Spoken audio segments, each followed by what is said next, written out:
हाल ही में एक film release हुई है। फिल्म का नाम है फुले। अब तक आपने कहीं ना कहीं से सुन ही लिया होगा कि फिल्म का विरोध क्यों किया जा रहा है।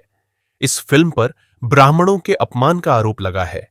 फिल्म का नाम और ट्रेलर सामने आने के बाद से ही देश भर में जबरदस्त विवाद खड़ा हो गया। हालांकि विवादों के साये में यह फिल्म अब रिलीज हो चुकी है। कुछ लोग फिल्म को पसंद कर रहे हैं और कुछ नापसंद। खैर, फिल्म देखने के बाद ही सबको समझ आएगा कि फिल्म में कितना सच दिखाया गया है या कितना हिस्सा काल्पनिक है। लेकिन आज हम इस वीडियो में उन किरदारों के बारे में बात करेंगे जिनके संघर्षों के बारे में यह फिल्म बनी है। फिल्म के मुख्य किरदार हैं सावित्रीबाई फुले और ज्योतिबा फुले, जो 19वीं सदी के भारत के ऐसे समाज सुधारक थे जिन्होंने शिक्षा, समानता और सामाजिक न्याय के लिए अभूतपूर्व योगदान दिया। इन दोनों ने न केवल महिलाओं और दलितों के लिए शिक्षा के द्वार खोले, बल्कि जाति व्यवस्था, लैंगिक भेदभाव और सामाजिक कुरीतियों के खिलाफ भी साहसिक संघर्ष किया। देश की पहली महिला शिक्षिका सावित्रीबाई फुले की बदौलत ही आज के समाज में महिलाओं को शिक्षा का अधिकार मिला और वे अपने हक के बारे में जान पाई। सावित्रीबाई फुले का जन्म 10 मार्च 1997 में महाराष्ट्र के सतारा जिले में एक दलित परिवार में हुआ था। मात्र 9 साल की उम्र में सावित्रीबाई फुले की शादी 13 साल के ज्योतिबा फुले से करा दी गई।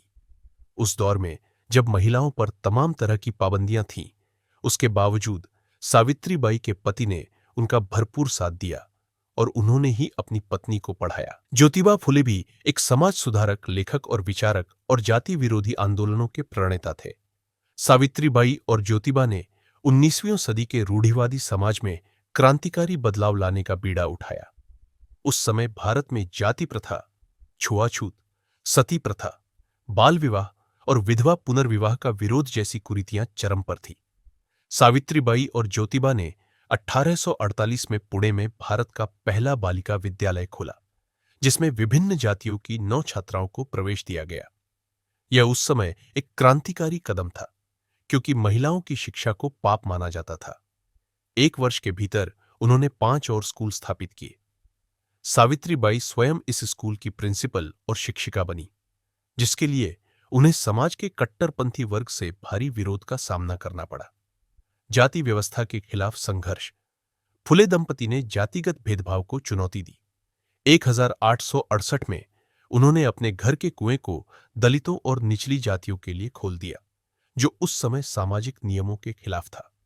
इस कदम से समाज में भारी आक्रोश फैला, लेकिन उन्होंने हार नहीं मानी और 1873 में दोनों ने सत्यशोधक समाज की स्थापना की, जिसका उद्देश्य सामाजिक परिवर्तन, अंतरजातीय विवाह, विधवा पुनर्विवाह और दहेज मुक्त विवाह को बढ़ावा देना था।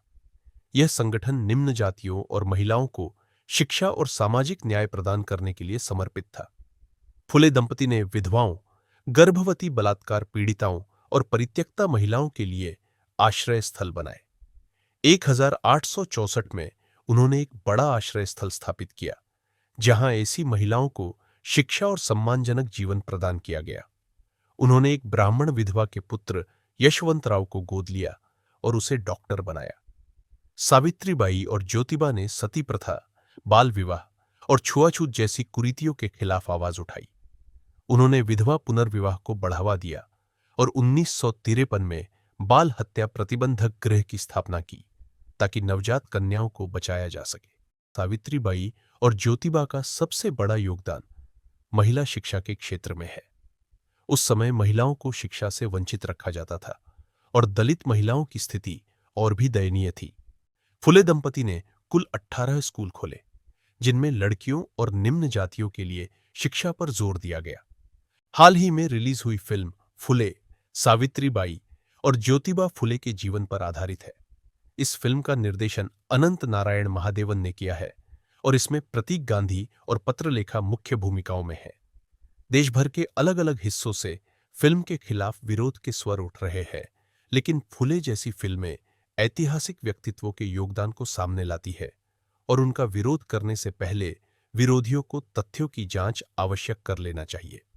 समाज को ऐसी फिल्मों को देखकर स्वयं निर्णय लेना चाहिए, न कि अफवाहों पर आधारित विरोध में शामिल होना चाहिए।